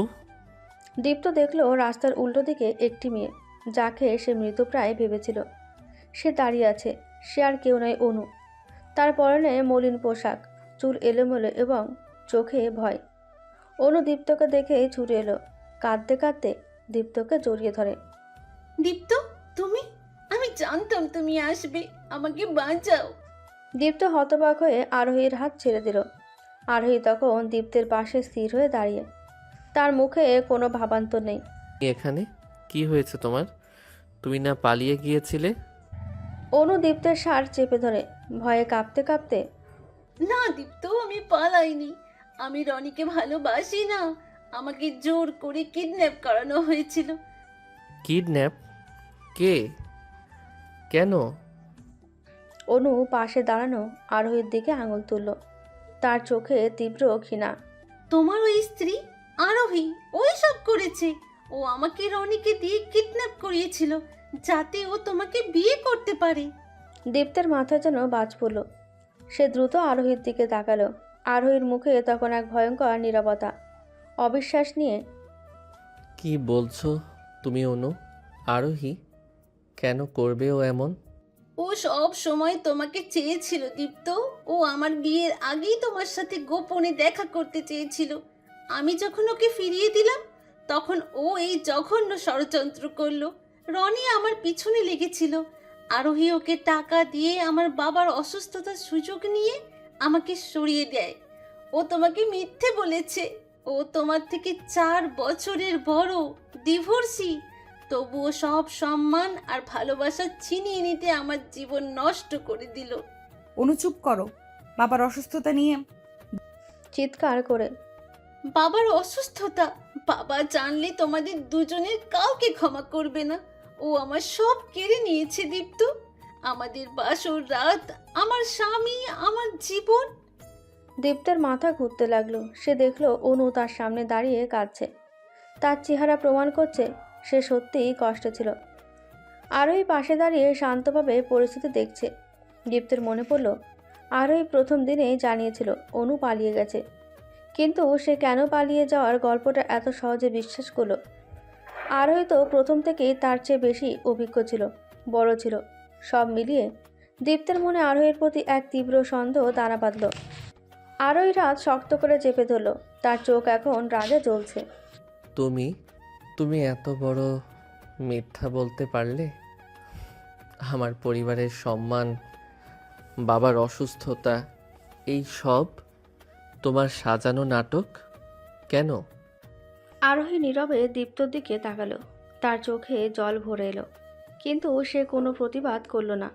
সে হয়তো জানতো দীপ্ত এখন কোনো যুক্তি শুনবে না। অনুর দিকে ফিরে অনুকে জড়িয়ে ধরে। আমি তোমাকে বিশ্বাস করি অনু। আমি জানি তুমি আমার সাথে বিশ্বাসঘাতকতা করনি। চলো, তুমি আমার সাথে বাসায় চলো। দীপ্ত অনুকে নিয়ে হাঁটতে শুরু করলো। আরোহী সেখানেই স্তব্ধ হয়ে দাঁড়িয়ে রইল। তার চোখ দিয়ে অনবরত জল গড়িয়ে যাচ্ছিল। তার চোখে তখন শুধু শূন্যতা। সে বুঝতে পারল তার সব আত্মত্যাগ, সব নীরব সেবা, সবটাই এক লহমায় শেষ হয়ে গেল। দীপ্ত একবারও ফিরে তাকালো না। সে অনুকে নিয়ে তাদের বাসায় চলে গেল।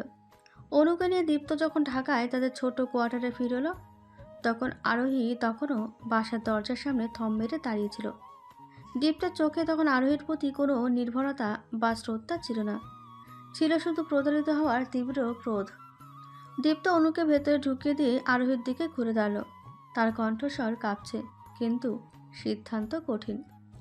তুমি তুমি কেন এখানে দাঁড়িয়ে আছো? তুমি ভেতরে এসো। আরোহী নীরবে ঘরে প্রবেশ করলো। অনু ভয়ে এবং রাগে দীপ্তর পেছনে গিয়ে দাঁড়ালো। আরোহীর দিকে আঙুল তুলে, অনু সব বলেছে। তোমার এই মিথ্যা, তোমার এই প্রতারণা। তুমি রনিকে দিয়ে অনুকে কিডন্যাপ করিয়েছ, যাতে তুমি আমার জীবনে প্রবেশ করতে পারো। আমার মা বাবার অসুস্থতার ভয় দেখিয়ে তুমি আমার বিয়েতে বসেছ। তুমি একটা ধোঁকাবাজ। ভেজা চোখে শান্ত স্বরে দীপ্ত, তুমি যা শুনেছ। চিৎকার করে, আর কি শুনতে বাকি আছে? তোমার এই নীরবতা, তোমার এই চাতুরি দিয়ে তুমি প্রমাণ করতে চেয়েছিলে যে তুমি কতটা ভালো, কিন্তু তোমার উদ্দেশ্য ছিল আমাকে পাওয়া। আমার জীবনের সব সম্মান, সব ভালোবাসা তুমি কেড়ে নিয়েছো। দীপ্ত ওর পাশ থেকে, হ্যাঁ দীপ্ত, ও সব সময় তোমার পাশে পাশে থাকতো। ও তোমার মা বাবাকে ওর হাতের মুঠোয় নিয়েছিল। ও তোমার জীবন নষ্ট করেছে। আরোহীর দিকে তাকিয়ে তার চোখে কোনো করুণা নেই। তুমি তোমার মা বাবা এবং সমাজকে বাঁচানোর কথা বলে আমাকে বাধ্য করেছো তোমাকে নিয়ে আসতে। আর আমি বোকার মতো বিশ্বাস করে তোমার প্রতি আসক্ত হচ্ছিলাম। তুমি আমাকে দিয়ে এমনটা করাতে পারো না। আমি তোমাকে আসক্ত করিনি দীপ্ত। আমি শুধু আমার কর্তব্য পালন করেছি। আমি কোনোদিন অনুকে কিডন্যাপ করাইনি। রনি একটা খারাপ ছেলে, সে অনুকে ভুল বুঝিয়েছিল। হাত তুলে থামিয়ে দিল। যথেষ্ট হয়েছে। তোমার কোনো কথা আমি বিশ্বাস করি না। তোমার মুখের প্রতিটা কথাই মিথ্যা। অনু আমার পাশে আছে, আমি অনুকে বিশ্বাস করি। আর তুমি? দীপ্ত দ্রুত আরোহীর লাগেজগুলো খুঁজে বের করলো এবং ট্রেনে দরজার কাছে নিয়ে এলো। তোমার আর এক মুহূর্ত এখানে থাকার দরকার নেই। যে মিথ্যা দিয়ে তুমি এই সংসার শুরু করেছিলে, সেই মিথ্যা আজ ভেঙে গেছে। তুমি আমার স্ত্রী নও, তুমি একজন প্রতারক। এখনই এখান থেকে বের হও। আরোহী বিস্ময় আর অপমানে কাঁপছে তার দিকে তাকিয়ে। আপনি আপনি আমার সাথে এমন করতে পারেন না। আমাদের বিয়েটা তো সমাজের চোখে সত্যি। দরজা খুলে দিল। আমি কালই এই বিয়েটা ভেঙে দেব। আমি আমার মা বাবাকে সব বলে দেব। তুমি আর এখানে থাকতে পারো না। যাও, বের হও আমার জীবন থেকে। অনু মৃদু হেসে দীপ্তের বাহুতে হাত রাখল। আরোহী বুঝতে পারল এই মুহূর্তে দীপ্ত কোনো যুক্তি বা সত্য শুনবে না। তার চোখের সামনে অনু নামের আবেগ আর মিথ্যা জয়ী হয়েছে। আরোহী কোনো প্রতিবাদ না করে কাঁদতে কাঁদতে নিজের লাগেজ টেনে সেই রাতেই ঢাকায় কোয়ার্টার থেকে বেরিয়ে গেল। তার জীবনে আর কোনো আশ্রয় রইল না। দীপ্ত সেই দরজা বন্ধ করে দিল। বাইরে তখন অন্ধকার, রাত গভীর। দীপ্তের বাসা থেকে অপমানিত হয়ে বেরিয়ে আসার পর আরোহী ঢাকা শহরের অচেনা রাস্তায় একা দাঁড়িয়ে, হাতে তার লাগেজ, চোখে কান্নার জল, আর হৃদয়ে দীপ্তের নির্মম প্রত্যাখ্যানের যন্ত্রণা। সে কোথায় যাবে জানে না। তার বাবা মা নিশ্চয়ই তাকে ফিরিয়ে নেবেন না, কারণ তাদের কাছে সে ব্যর্থ। আরোহী একটা নীরব অন্ধকার গলি ধরে হেঁটে যাচ্ছিল, যেখানে ল্যাম্পপোস্টের আলো খুব কম। তার একমাত্র চিন্তা কিভাবে এই রাতটা পার করা যায়। ঠিক তখনই একটা মোটরসাইকেল এসে তার সামনে থামলো। বাইকে ছিল দুজন যুবক। এই সুন্দরী, এত রাতে একা কোথায় যাচ্ছ? এইদিকে আর একটু এলে কিন্তু আর বের হতে পারবে না। আরোহী ভয়ে কেঁপে উঠল, লাগেজ শক্ত করে ধরে দ্রুত হাঁটতে চাইল। আপনারা আমার পথ ছাড়ুন। যুবকটি হাসতে হাসতে বাইক থেকে নেমে এলো। রাগ করছো কেন? আমরা তো শুধু একটু সঙ্গ দিতে চাইছি। তোমার হাতে এত মালপত্র কেন? চলো, আমাদের সাথে চলো। যুবক দুজন আরোহীর দিকে এগিয়ে এলো। আরোহী চিৎকার করতে পারল না, কারণ তার গলা শুকিয়ে গেছিল। সে যখন নিজেকে বিপন্ন অবস্থায় দেখল, ঠিক তখনই অন্ধকার গলির মোড় থেকে দ্রুতগতিতে একটি লোক ছুটে এলো। এই কি হচ্ছে এসব? হাত সরা ওকে। লোকটি এসে যুবকের ওপর ঝাঁপিয়ে পড়ল। দুজনের মধ্যে ধস্তাধস্তি শুরু হলো। লোকটা যথেষ্ট শক্তিশালী ছিল। সে একাই দুজনকে কাবু করে ফেলল এবং ধাক্কা মেরে বাইকে উঠিয়ে সেখান থেকে তাড়িয়ে দিল। দম বন্ধ অবস্থা থেকে মুক্তি পেয়ে কে কে আপনি? ধন্যবাদ। রনি আলোর দিকে ঘুরে দাঁড়ালো। তার চেহারা ক্লান্ত এবং হতাশ। আপনি অনুর বড় বোন না? আমি রনি। বিস্মিত হয়ে রনি অনুর তিক্ত হাসি হেসে অনুর প্রাক্তন বয়ফ্রেন্ড, আর সম্ভবত তোমার জীবন নষ্টের এক অংশীদার। আরোহী বিস্ময় ভুলে রনিকে দেখল। তার চেহারা দেখে বোঝা যাচ্ছিল সেও কোনো ঝামেলায় আছে। আপনি আপনি কেন এখানে? অনু বলেছিল আপনিই নাকি ওকে কিডন্যাপ করেছিলেন। কষ্টে মাথা ঝাঁকালো। কিডন্যাপ? আমি আর অনু পালিয়েছিলাম। আরোহী অবাক হয় এবং রনিকে সব কথা খুলে বলে। আমাকে দিয়ে ওকে কিডন্যাপ করানোর গল্পটা অনু সাজিয়েছে, যাতে দীপ্ত সহানুভূতি পায়। আমি কোনোদিন ওকে কিডন্যাপ করিনি। তোমার বোন অনু খুবই চালাক মেয়ে। মানে তাহলে অনু? রাগে ফোঁসফোঁস করে হ্যাঁ, অনু মিথ্যে বলেছে। সে তোমার বাবার অসুস্থতার সুযোগ নিয়েছে, আমাকে ব্যবহার করেছে।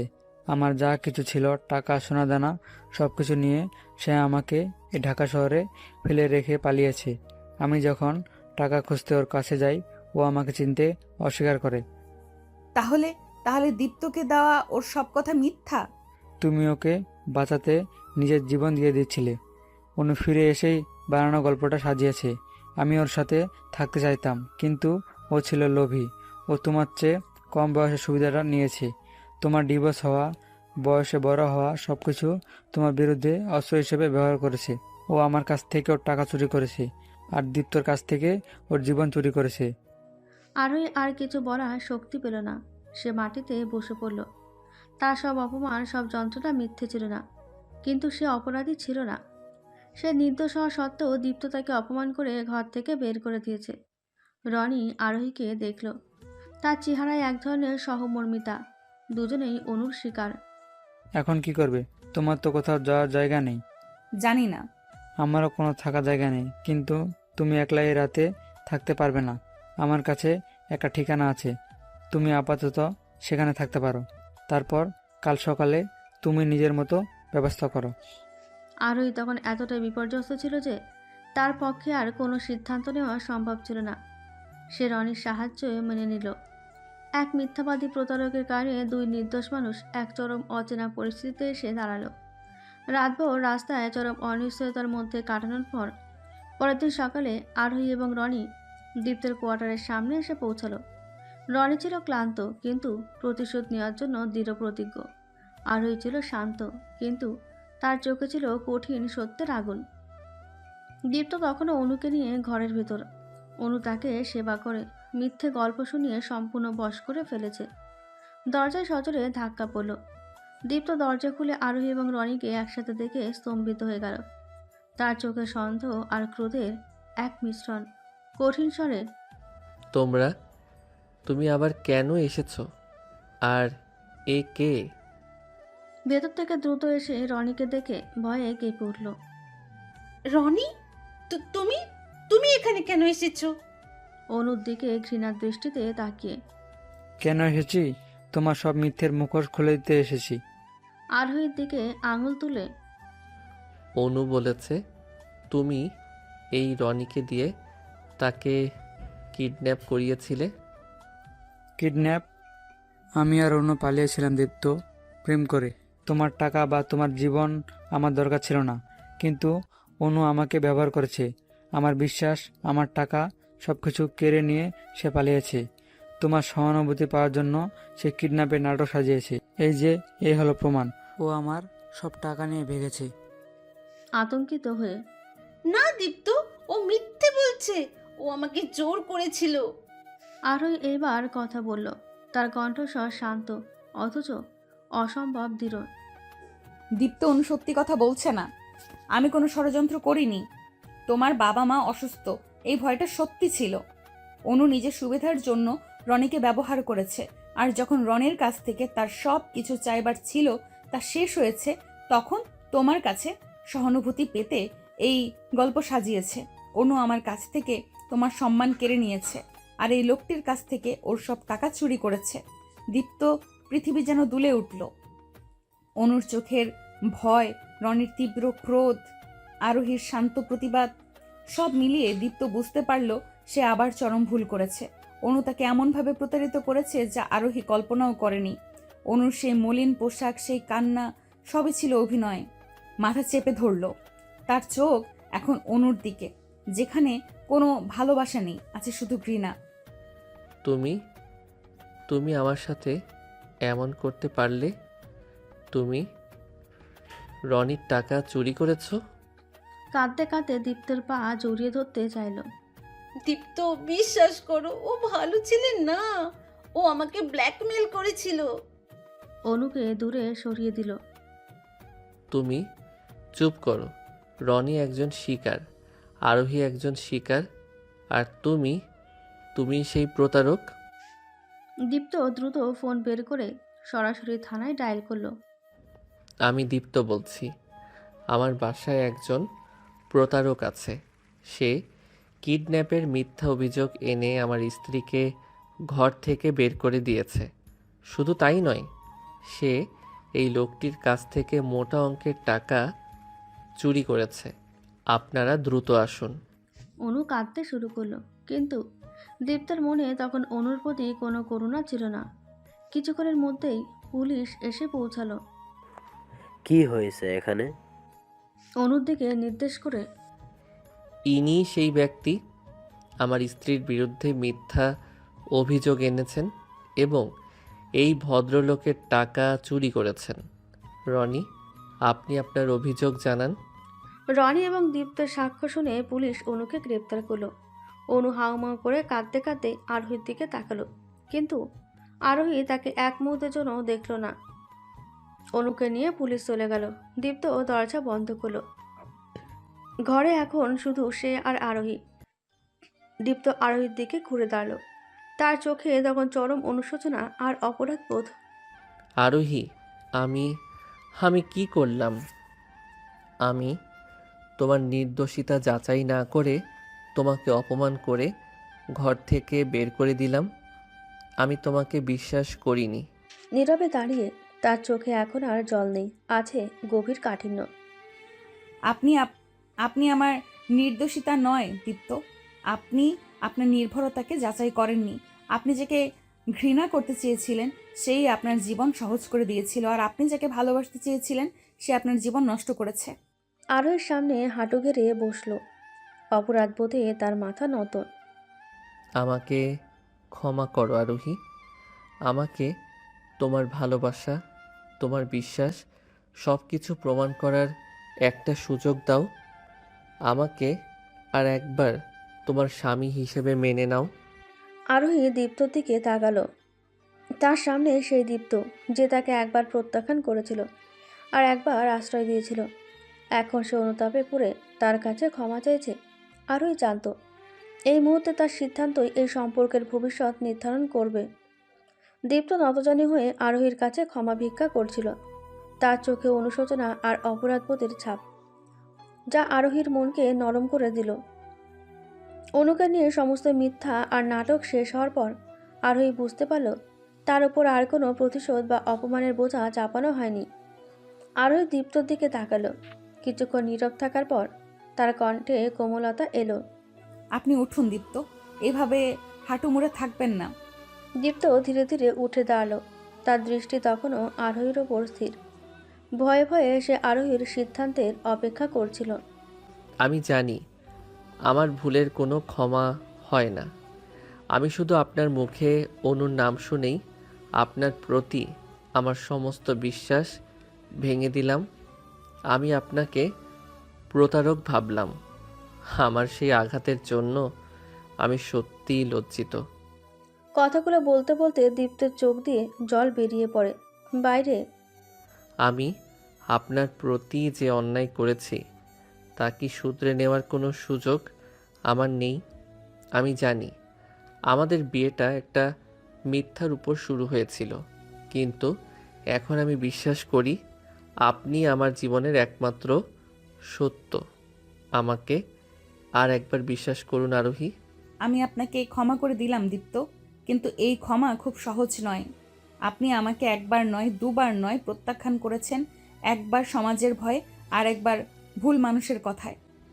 আমি জানি আমি প্রতি মুহূর্তে অনুতাপে পড়ব, কিন্তু আমি এখন থেকে প্রমাণ করব আমি আপনার বিশ্বাস রাখার যোগ্য। আমাকে শুধু এই সুযোগটুকু দিন। আরোহী দীপ্তর দিকে স্থির দৃষ্টিতে তাকালো। তার চোখে তখন ভালোবাসার স্ফুলিঙ্গ দেখা গেল। আপনি যখন আমাকে প্রথম মেনে নিলেন, সেদিন আপনার চোখে ছিল কৃতজ্ঞতার নির্ভরতা, আর আজ দেখছি গভীর অনুশোচনা। গভীর দীর্ঘশ্বাস ফেলে আমি আপনার কাছে কোনোদিন ভালোবাসা বা অধিকার চাইনি, শুধু সম্মান চেয়েছিলাম। আপনি যখন আমাকে আপনার পাশে থাকার অনুমতি দিলেন, আমি সেদিনই আপনাকে ক্ষমা করে দিয়েছিলাম। আরোহী এগিয়ে গিয়ে আলতো করে দীপ্তর হাতে হাত রাখলো। আমি আপনাকে ক্ষমা করে দিলাম দীপ্ত, কিন্তু আমি আপনাকে মনে করিয়ে দিতে চাই, আমার বয়স আপনার থেকে 4 বছর বেশি। আমার অতীত ছিল। এই সবগুলো নিয়ে আপনার কোনো সংকোচ যেন আর না থাকে। আমাদের এই সম্পর্ক নতুন করে শুরু হবে, কোনো মিথ্যার উপর নয়। আরোহীর হাত শক্ত করে ধরে চোখে জল নিয়ে আমার কোনো সংকোচ নেই আরোহী। আপনার পরিপক্কতা, আপনার অভিজ্ঞতা, এটাই আমার প্রয়োজন। আমি প্রতিশ্রুতি দিচ্ছি আমি আর কোনো দিন আপনাকে আপনার অতীত বা বয়সের জন্য ছোট হতে দেব না। আপনি আমার স্ত্রী, আমার জীবনসঙ্গী। সেই দিন তাদের লোক দেখানো সংসার জীবন শেষ হলো। দীপ্ত আরোহীকে তার সাথে নিয়ে ঘর গোছাতে শুরু করলো। তাদের নতুন সম্পর্কের ভিত্তি স্থাপন হলো মিথ্যার ওপর নয়, বরং কঠিন অভিজ্ঞতার পর জন্মানো গভীর আস্থা, সম্মান আর নির্ভরতার উপর। অনু গ্রেপ্তার হওয়ার পর দীপ্ত অস্থির হয়ে প্রথম ফোন করলো তার বাবাকে। দেলোয়ার সাহেব সব শুনে যেন স্তব্ধ হয়ে গেলেন। দীপ্ত যখন বলল আরোহীর ওপর করা তার অন্যায়ের কথা, তখন দেলোয়ার সাহেব এবং আশা বেগমও নিজেদের ভুল বুঝতে পারলেন। তাদের মনে অনুশোচনা হলো। পরদিনই দেলোয়ার সাহেব, আশা বেগম, দীপা এবং আশিক দ্রুত ঢাকা চলে এলেন। দীপ্ত ঢাকার কোয়ার্টারে যখন পুরো পরিবার এসে পৌঁছালো, তখন ঘরের পরিবেশ ছিল ভারী। দেলোয়ার সাহেব এবং আশা বেগম প্রথমে অনুর প্রতারণার জন্য লজ্জা প্রকাশ করলেন, আর তারপর আরোহীর প্রতি করা অন্যায়ের জন্য অনুতাপ করতে লাগলেন। আরোহীকে জড়িয়ে ধরে কাঁদতে লাগলেন আশা বেগম। আমার কি পাপ যে এমন মেয়েকে আদর দিলাম, আর তোকে তোর মতো লক্ষ্মী মেয়েকে ভুল বুঝলাম। আমাকে ক্ষমা কর মা। আমি সমাজের কথাই, তোর বয়সের পার্থক্যের কথা ভেবে তোকে মন থেকে মেনে নিতে পারিনি। আমার সব ভুল হয়ে গেছে। আরোহীর মাথায় হাত রেখে মা, তুই আমাদের সম্মান বাঁচালি। অনুজা করেছে তা জঘন্য। আর দীপ্তরও উচিত হয়নি তোর কথা না শুনে তোকে ঘর থেকে বের করে দেওয়া। আমরা কেউ তোর প্রতি সুবিচার করিনি, তুই আমাদের ক্ষমা করে দিস। চোখের জল সামলে আপনারা এসব কি বলছেন? আমি আপনাদের মেয়ে, আমার কোনো অভিযোগ নেই। আমি জানি আপনারা পরিস্থিতি সামাল দিতে পারেননি। আপনারা এসেছেন, এতেই আমি খুশি। লজ্জা নিয়ে এগিয়ে এসে ভাইয়া ভাইয়া আরোহী ভাবি, আমরাও তোমাকে ভুল বুঝেছিলাম। বিশেষ করে আমি, মার কথাই, সমাজের খোঁজাই আমরা তোমার প্রতি সহানুভূতি দেখাইনি। আমাকে ক্ষমা করো। আরোহী, তুমি খুব শক্তিশালী মনের মানুষ। দীপ্তর ভাগ্য ভালো যে সে তোমাকে পেয়েছে। সেই মুহূর্তে দীপ্ত এসে তার মায়ের পাশে দাঁড়ালো। অনু চলে গেছে, আর কোনো দিন সে আমাদের জীবনে আসবে না। কিন্তু আরোহী আরোহী আমার স্ত্রী, সে আমার জীবনকে নতুন করে গুছিয়ে দিয়েছে। আমার জীবনে আরোহীকে ছাড়া চলবে না। বাবা মা আপনারা যদি ওকে মন থেকে মেনে নেন তাহলে এই সংসার পূর্ণ হবে। দীপ্তর হাত ধরে তোর আর বলতে হবে না বাবা, অনু যা করেছে, তারপর আরোহী আমাদের একমাত্র ভরসা। আজ থেকে তুই আমাদের বড় বৌমা। আমরা তোকে আশীর্বাদ করছি, তোরা সুখে থাক। তোর সব অভিজ্ঞতা, তোর সব গুণ, সব কিছুই নিয়ে তুই আমাদের পরিবারের গর্ব। হ্যাঁ আরোহী, এই বিষয়টা হয়তো ভুল দিয়ে শুরু হয়েছিল, কিন্তু এখন এটি আমাদের পরিবারের সবচেয়ে বড় আশীর্বাদ। আমরা তো বয়স, তোর অতীত কোনো কিছুই নিয়ে আর কোনো কথা বলবো না। আমরা তোকে মন থেকে মেনে নিয়েছি। এরপর দেলোয়ার সাহেব এবং আশা বেগম আরোহীকে আশীর্বাদ করলেন। দীপা এবং আশিকও আরোহীকে আপন করে নিল। তাদের ঢাকা সেই ছোট্ট কোয়ার্টারে তখন বইছিল এক অন্যরকম ভালোবাসার বাতাস। আরোহীর প্রতি আর কারো মনে কোনো সংকোচ, কোনো অপছন্দ বা কোনো খোঁচা রইল না। অনুর প্রতারণার পর দীপ্ত আর আরোহীর সম্পর্ক কেবল স্বামী স্ত্রীর নয়, বরং দুই পরিবারের বিশ্বাসের সুতোয় নতুন করে বাঁধা পড়ল। পরিবারের পূর্ণ সমর্থন পাওয়ার পর দীপ্ত এবং আরোহীর সম্পর্ক এক নতুন মাত্রা পেল।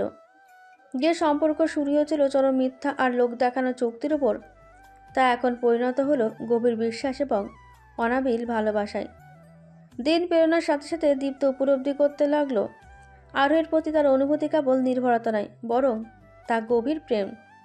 আরোহীর পরিপক্কতা, নীরব যত্ন এবং যে কোনো পরিস্থিতিতে স্থির থাকার ক্ষমতা, সব কিছু দীপ্তকে এক ধরনের মানসিক শান্তি দিত, যা সে অনুর কাছ থেকে কখনো পায়নি। আরোহী এখন দীপ্ত স্ত্রী নয়, বরং তার শক্তি এবং আশ্রয়।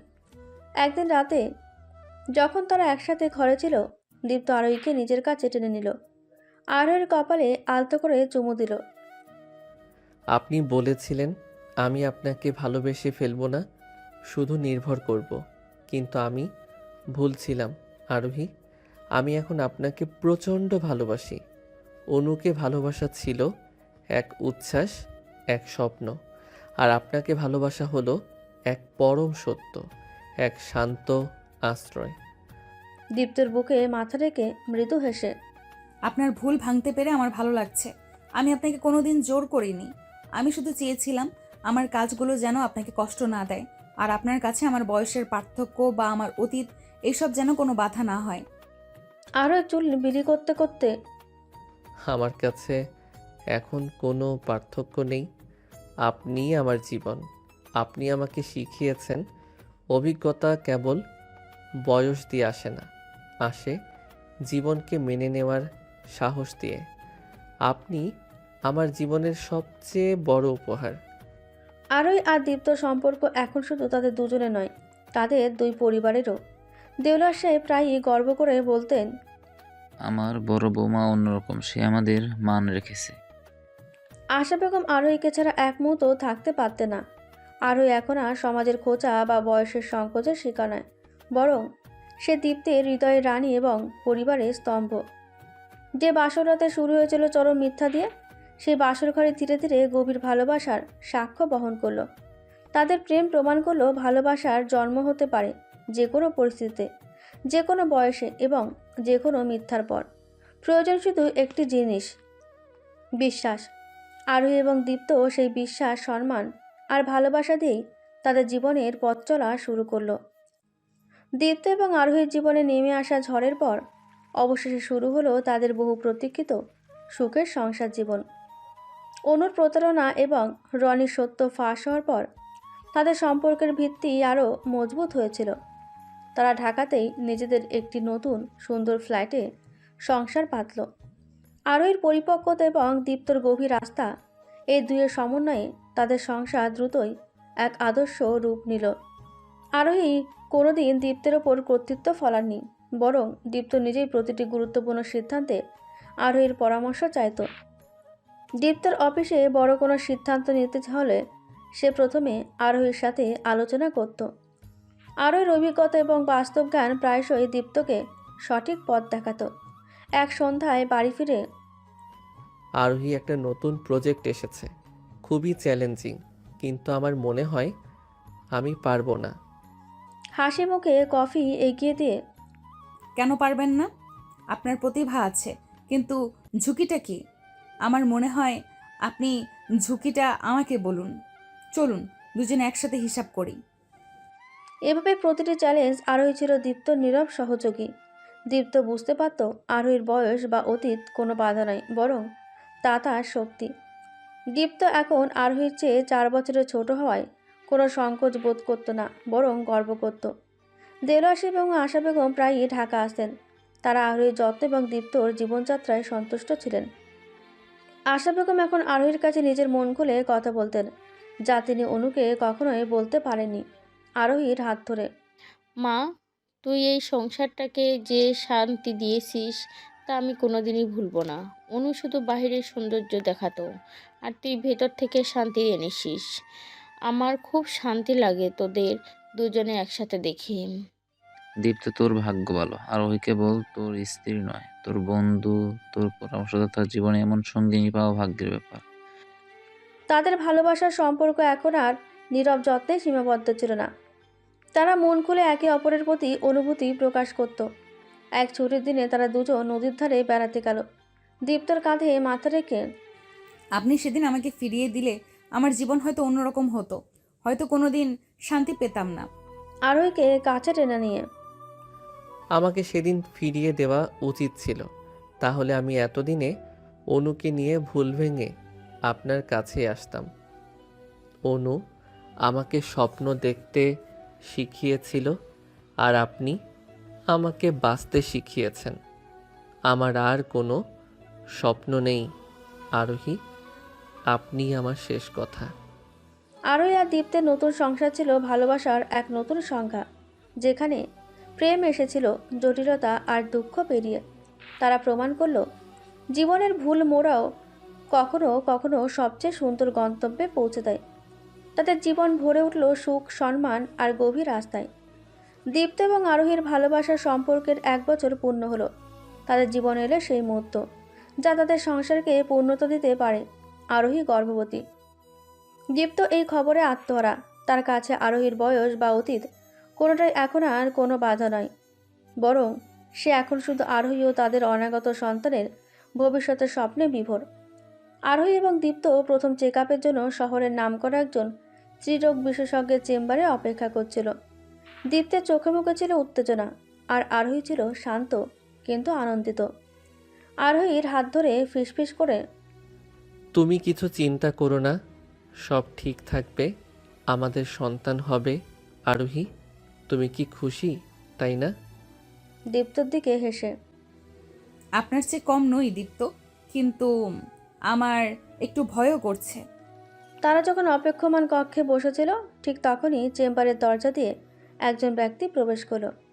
আরোহী তাকে দেখে পাথরের মতো জমে গেল। তার মুখ ফ্যাকাশে হয়ে গেল। আরোহীকে দেখে উদ্বিগ্ন হয়ে কি হলো আরোহী, অমন চমকে উঠলে কেন? কাপা কণ্ঠে ও ও শুভ, আমার প্রাক্তন স্বামী। দীপ্ত শুভকে দেখল। এক মুহূর্তের জন্য তার মনে পুরনো সংকোচ ফিরে এলো। সে দ্রুত নিজেকে সামলে নিল। শুভ আরোহী এবং দীপ্তকে একসাথে দেখে থমকে দাঁড়ালো। পরিস্থিতি শীতল ও অস্বস্তিকর হয়ে উঠল। দীপ্তর দিকে তাকিয়ে আরোহী, কেমন আছো? ভালো, তুমি এখানে? মাথা নিচু করে দ্বিধা নিয়ে হ্যাঁ, আমি ডাক্তারের সাথে দেখা করতে এসেছি। শুভ অন্য একটি চেয়ারে বসতে গেল, কিন্তু আরোহী তাকে যেতে দিল না। তার মনে তার প্রথম বিবাহ বিচ্ছেদের কারণ নিয়ে এক তীব্র প্রশ্ন জেগে উঠল। কারণ তাদের সমাজে প্রায়শই স্ত্রীকে দায়ী করা হতো। শুভ, তুমি কি কারণে এখানে এসেছো তা আমি জানি না, কিন্তু তুমি তো স্ত্রীরোগ বিশেষজ্ঞের চেম্বারে। তুমি কি কোনো নতুন সম্পর্কে? শুভ দীর্ঘশ্বাস ফেলল। তার চোখ আরোহীর পেটের দিকে গেল, যা তখনও স্পষ্ট নয়, কিন্তু দীপ্তের মুখের আনন্দই সব বলে দিচ্ছিল। আরোহী, প্লিজ আমাকে কিছু জিজ্ঞেস করো না। দীপ্ত আরোহীর হাত চেপে ধরে শান্ত কিন্তু কর্তৃত্বপূর্ণ স্বরে আপনার যদি আরোহীকে কিছু বলার থাকে তবে বলতে পারেন, ও এখন আমার স্ত্রী। শুভ দীপ্তের দিকে তাকালো। দীপ্তর চোখে সে ভালোবাসা দেখে বুঝলো সে আরোহীর সুখ নষ্ট করতে পারবে না।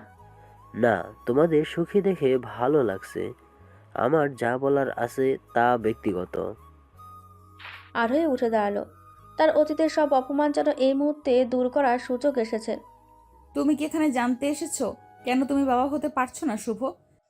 আরোহীর এই সরাসরি প্রশ্নে শুভ ভেঙে পড়ল। সে মাথা নিচু করে স্বীকার করলো কষ্টে। হ্যাঁ আরোহী, তোমার কোনো সমস্যা ছিল না, আমার সমস্যা ছিল। ডাক্তাররা নিশ্চিত করেছেন আমার সন্তান ধারণের ক্ষমতা ছিল না, আমি বাবা হতে পারবো না। আরোহীর চোখে জল এসে গেল। সব প্রশ্নের উত্তর যেন এই মুহূর্তে মিলে গেল। তাহলে তুমি আমাকে কেন মিথ্যা অপবাদ দিয়েছিলে? কেন আমাকে দায়ী করে মুক্তি দিলে? আমার পরিবারকে কেন সমাজ থেকে দূরে ঠেলে দিলে? শুভ উঠে দাঁড়ালো, দীপ্তর দিকে তাকিয়ে। আমি ক্ষমা চাইছি, আমি তোমাকে ভালোবাসি বলেই মুক্তি দিয়েছিলাম। আমি আমার সমস্যার কথা সমাজে বলতে পারিনি। আমার পুরুষত্বের অহংকারে আমি তোমাকে দায়ী করতে গিয়ে সরে গিয়েছিলাম, যাতে তুমি নতুন জীবন পাও। কিন্তু আমি জানতাম তুমি নির্দোষ। শুভ চোখ তখন আরোহীর পেটের দিকে তাকিয়ে সে দেখল আরোহী গর্ভবতী। হাত জোর করে অনুশোচনার সাথে। আরোহী, তুমি আজ সুখী দেখে আমার শান্তি হচ্ছে। আমি জানি আমি তোমার জীবনে অনেক মূল্যবান সময় নষ্ট করেছি। আমি তোমার কাছে এবং তোমার স্বামীর কাছে আমি ক্ষমা চাইছি। শুভর কাঁধে হাত রাখলো, কোনো তিক্ততা না রেখে। ধন্যবাদ শুভ। আপনার এই সত্য স্বীকার করাটা আরোহীর অতীতকে সম্পূর্ণ মুক্ত করে দিল। আমাদের জীবনে আর কোনো প্রশ্ন রইল না। আপনি নিজের যত্ন নিন। আরোহী, চলো।